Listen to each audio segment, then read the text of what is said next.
If there's one thing in gaming that gets me in the festive spirit, it's playing a bunch of snow levels. Cause there's sod all of the stuff where I come from. And seeing as everyone and their nan have made countdown videos on their favourite snow levels in video games, I figured I'd take my own spin on the formula and keep it exclusive to Mario Kart. That's original, right? There's been plenty of snow themed tracks throughout the Mario Kart series, but these, in my opinion, are 5 of the very best.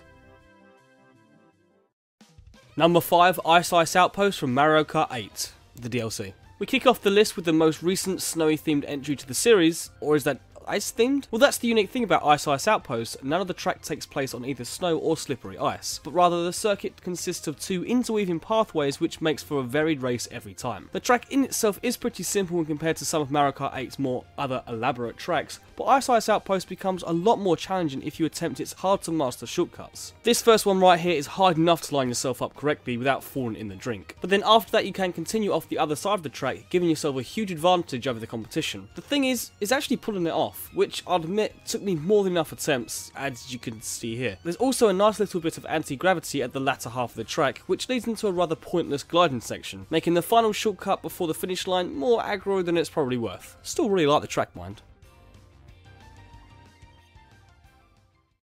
Number 4, Sherbet Land from Mario Kart Double Dash. I've always been a huge fan of Double Dash's track design, and whilst its iteration of Sherbet Land was one of the more tame offerings, it was its revival in Mario Kart 8 where the track became a lot more interesting. Tired of getting knocked into the water in Double Dash? No longer a problem, as it's now an alternate underwater route into the track's signature cave, which I don't think is faster. In fact it's probably a little bit slow if anything, but I still prefer it so I can avoid these annoying skating shy guys. Speaking of annoying, I have to mention these freezies on the second frozen lake, which got me on numerous occasions. They did also make a return in Mario Kart 8, but there's also another underwater section that allows you to completely avoid them, or if you've got a mushroom handy, stick to the left hand side to safely glide over the finish line. Oh, and I forgot to mention, the music. It's catchy.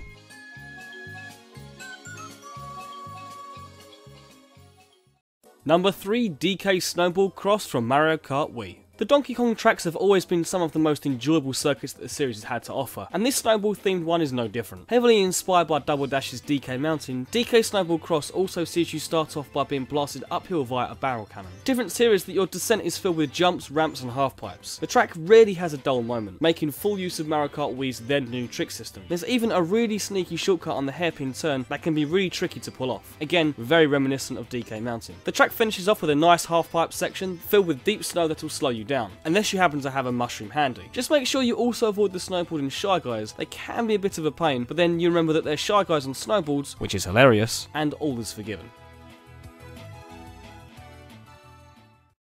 Number 2, Sherbet Land from Mario Kart 64.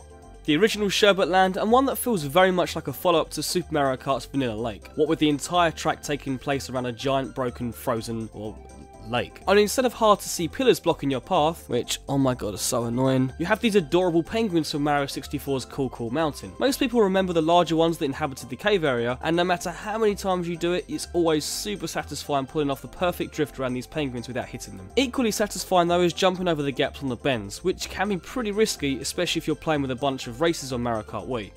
I always fall in!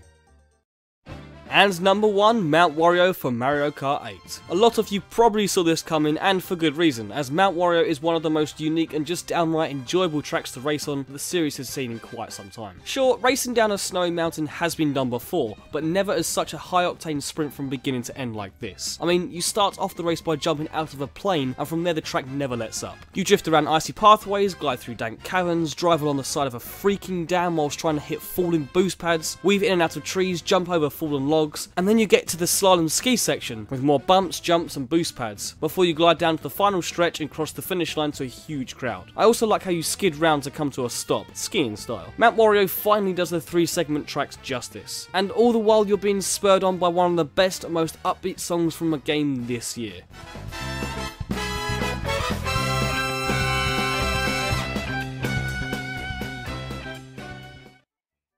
And there you have it, my 5 favourite snow tracks in Mario Kart. Thank you for watching, Merry Christmas and all that good stuff. Be sure to let us know what your favourite one is. Maybe I left it off the list. Probably did. But if you want some more top 5 Mario Kart lists, then you can check out the last one I did, which was on the Ghost tracks for Halloween. That was a while ago now. Or if you want to stay in the festive spirit, then you can watch this new Super Luigi U playthrough that I've been doing with a couple of friends. The level you see right there is the Snow World, Frosted Glacier I think it's called. The whole video's got snow in it. It's Christmassy.